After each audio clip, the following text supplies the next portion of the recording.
Hello friends, welcome back to my channel. আজ আমি আপনাদের জন্য একটা মজাদার স্ন্যাক্স রেসিপি নিয়ে এসেছি। এই স্ন্যাক্স রেসিপিটা কিন্তু আপনারা উপোসের দিনও খেতে পারবেন, কারণ আমি এই স্ন্যাক্সটা সাবুদানা দিয়ে বানিয়েছি। খুবই টেস্টি, খুবই ইজি বানানো। আসুন কিভাবে বানাতে হয় দেখিয়ে দিচ্ছি আপনাদের এই ভিডিওটিতে। সাবুদানা স্ন্যাক্স রেসিপি বানানোর জন্য এখানে আমি সাবুদানা নিয়ে নিয়েছি। এখানে আমি ছোট সাইজের সাবুদানাটা নিয়ে নিয়েছি। সাবুদানাটাকে ধুয়ে 2-3 ঘন্টার মতো ভিজিয়ে রেখেছি সামান্য একটু জল দিয়ে। এখন আমি সাবুদানাটাকে একটা মিক্সিং জারে নিয়ে গ্রাইন্ড করে নেব। এখানে একটা আমি বড় সাইজের মিক্সিং জার নিয়ে নিয়েছি। মিক্সিং জারের মধ্যে ঢেলে দেব ভিজিয়ে রাখা সাবুটা। এখানে আমি পরিমাণে 1 কাপ পরিমাণ কিন্তু সাবু নিয়েছি। ফুলে গিয়ে কিন্তু অনেকটা হয়েছে। দেখুন আমি গ্রাইন্ড করে নিয়েছি সাবুটাকে। দেখুন সাবুটা কিন্তু ঠিক এরকম ভাবে গ্রাইন্ড করে নিতে হবে। সাবুর মধ্যে কিন্তু একটু জল মিশাবেন না, একটু আঠা আঠা থাকবে, ঠিক এরকম ভাবে তৈরি করে নিতে হবে। তারপর এখানে আমি কিছু মশলার জন্য নিয়ে নিয়েছি 3টে কাঁচা লঙ্কা, 1 টিস্পুন পরিমাণ গোটা জিরে, একটু ধনেপাতা আর 1 ইঞ্চির মতো আদা। এখন আমি সবগুলো উপকরণকে একসাথে গ্রাইন্ড করে নেব। একদম মিহি গ্রাইন্ড করব না, একটু দানা দানা থাকবে। দেখুন ঠিক এরকম থাকবে। একটু দানা দানা থাকলে কিন্তু খেতে ভালো লাগে যখন মুখে পড়ে। এখন আমি সাবুটাকে ঢেলে নিয়েছি একটা বড় পাত্রে। তার মধ্যে দিয়ে দিচ্ছি আমি আলু। এখানে আমি সাবুর পরিমাণেই আলুটা দিচ্ছি, সেম পরিমাণে।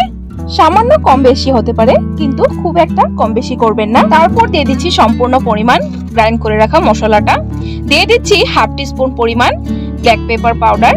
তারপর দিয়ে দিচ্ছি কাঁচা লঙ্কা কুচানো আর ধনেপাতা কুচানো। কাঁচা লঙ্কা কুচানো যদি স্কিপ করতে চান স্কিপ করতে পারেন, কারণ অনেকেই ঝাল কম খায়। তারপর দিয়ে দিচ্ছি রক সল্ট, সন্দুক লবণ। অনেকে উপোস করলে কিন্তু রক সল্টটা ইউজ করে, সো আপনারা যদি উপোসে না খান তাহলে এমনি লবণটা ইউজ করতে পারেন। আর লাস্ট দিয়ে দিচ্ছি একটু গোটা সাবু ভিজানো। এটা দিলে কিন্তু দেখতে খুব সুন্দর লাগে। এখন আমি সবগুলো উপকরণকে একসাথে মিশিয়ে একটা ডো ফর্মে বানিয়ে নেব। দেখুন একটা ডো বানিয়ে নিয়েছি। এখন আমি একটা প্লেট নিয়ে নিয়েছি। প্লেটের মধ্যে লাগিয়ে দিচ্ছি সামান্য তেল। তেলটাকে দিয়ে এভাবে ভালো করে গ্রিস করে নেব। তারপর সে বানিয়ে রাখা সাবুর ডোটা এভাবে হাতের সাহায্যে প্রেস করে করে ফ্ল্যাট করে নেব, বা একটা বাটির সাহায্যেও কিন্তু করতে পারেন। এইভাবে প্লেন একটা বাটি নিয়ে এইভাবে হালকা হাতে প্রেস করে দেবেন। দেখুন পুরোপুরি ভাবে সেট হয়ে গেছে। তারপর এটাকে আমি একটা ছুরি দিয়ে স্কোয়ার সাইজে কেটে নেব। আপনারা চাইলে কিন্তু অন্যরকম সাইজেও বানাতে পারেন, বড়া বানিয়েও ফ্রাই করতে পারেন। দেখুন কতটা পাতলা করেছি, দেখতেই পাচ্ছেন আপনারা। এইভাবে বানালে কিন্তু খুবই ইজি হয়।